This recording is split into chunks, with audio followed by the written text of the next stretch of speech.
E aí, pessoal, bem-vindos a mais essa nossa conversa aqui no Direito Cast. Hoje a gente vai desvendar como a lei protege não só uma pessoa, mas grupos inteiros.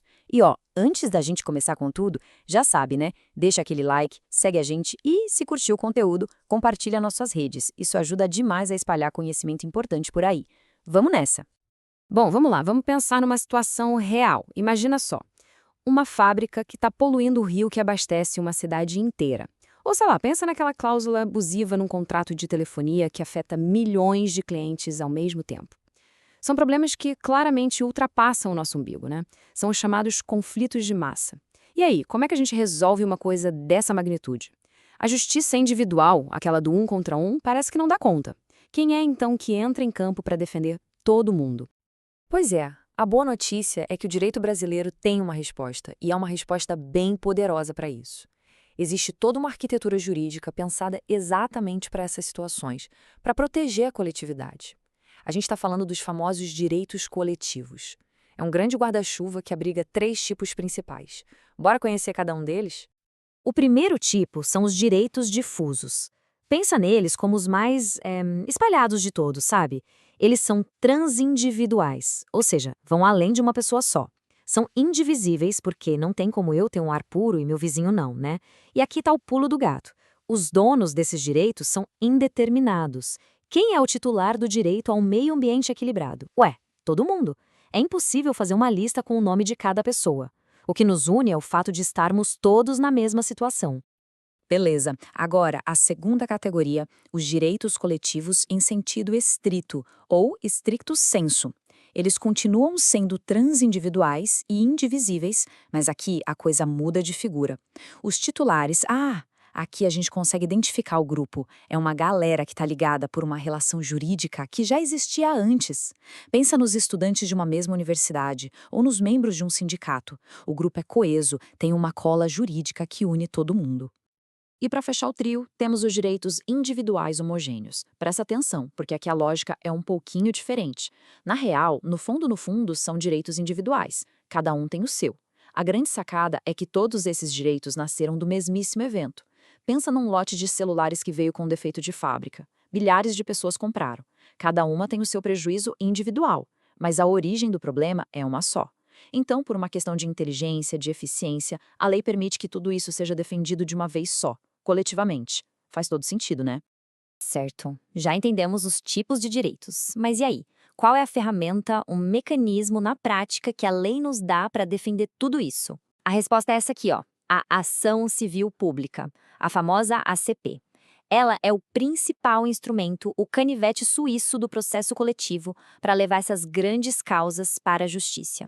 Isso já engata na próxima pergunta, que é super lógica. Se uma pessoa sozinha não pode entrar com uma ação para defender o meio ambiente da cidade inteira, quem é que pode? Quem são os legitimados? Quem são os verdadeiros guardiões que a lei autoriza a usar essa ferramenta tão poderosa em nome de todos nós?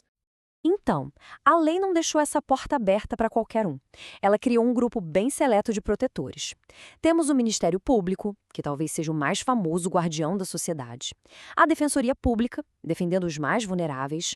Os próprios governos, né? União, estados, municípios. E também as associações, desde que cumpram algumas regrinhas, como ter pelo menos 1 ano de estrada. São essas instituições que têm a chave para dar o start numa ação civil pública. Ok, já sabemos o que são os direitos, qual é a ferramenta e quem pode usar.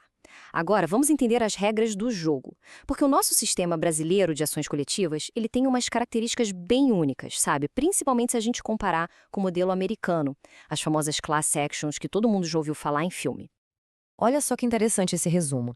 Lá nos Estados Unidos, em tese, qualquer pessoa do grupo pode dar o pontapé inicial e aí o juiz vai analisar se aquela pessoa representa bem o resto da galera. Aqui no Brasil, não. A lei já diz quem são os representantes, como a gente viu, a representatividade deles é presumida, já vem de fábrica, digamos assim. Mas a maior diferença de todas, e talvez a parte mais genial do nosso sistema, está no efeito da decisão. É aqui que a mágica acontece. O nome é chique e secundum eventum litis, mas a ideia é simples e fantástica. Funciona assim: se a ação coletiva tiver sucesso, a vitória vale para todo mundo do grupo. Uma beleza.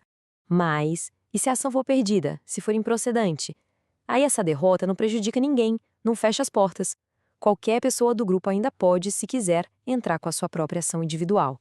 É uma baita rede de segurança para a coletividade. Tá bom, a teoria é muito legal, mas e na vida real? Como é que isso afeta o nosso dia a dia? Por que, no final das contas, essas ações são tão importantes? O verdadeiro poder da ação coletiva está na escala. Pensa nisso. Com um único processo, apenas uma decisão do juiz, é possível beneficiar milhões de pessoas. É uma coisa gigantesca.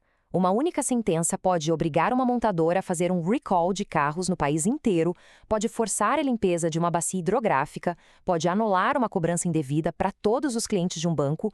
É um mecanismo de acesso à justiça em massa super eficiente. É exatamente isso. A tutela coletiva é a resposta que o direito criou para os problemas da nossa sociedade complexa e de massa. É uma ferramenta fundamental.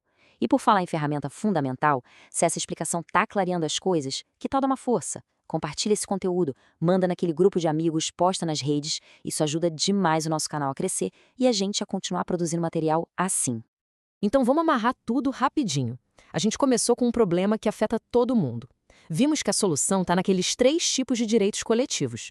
A gente descobriu que a ferramenta principal é a ação civil pública e que ela só pode ser usada por um grupo seleto de guardiões.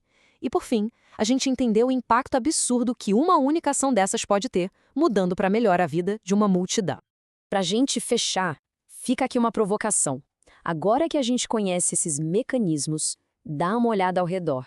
Pensa no seu bairro ou na sua cidade. Será que não tem algum direito coletivo por aí, na sua comunidade, que está precisando de um guardião para lutar por ele? Fica a reflexão. É isso, pessoal. Agradeço demais a companhia de todo mundo. Para ouvir mais análises como esta, é só seguir o Direito Cast lá no Spotify. Ah, e não esquece, deixar o like é muito, mas muito importante para nós, de verdade. E se o seu negócio é vídeo, estamos também no YouTube e no TikTok como Direito Cast. Um abraço e até a próxima!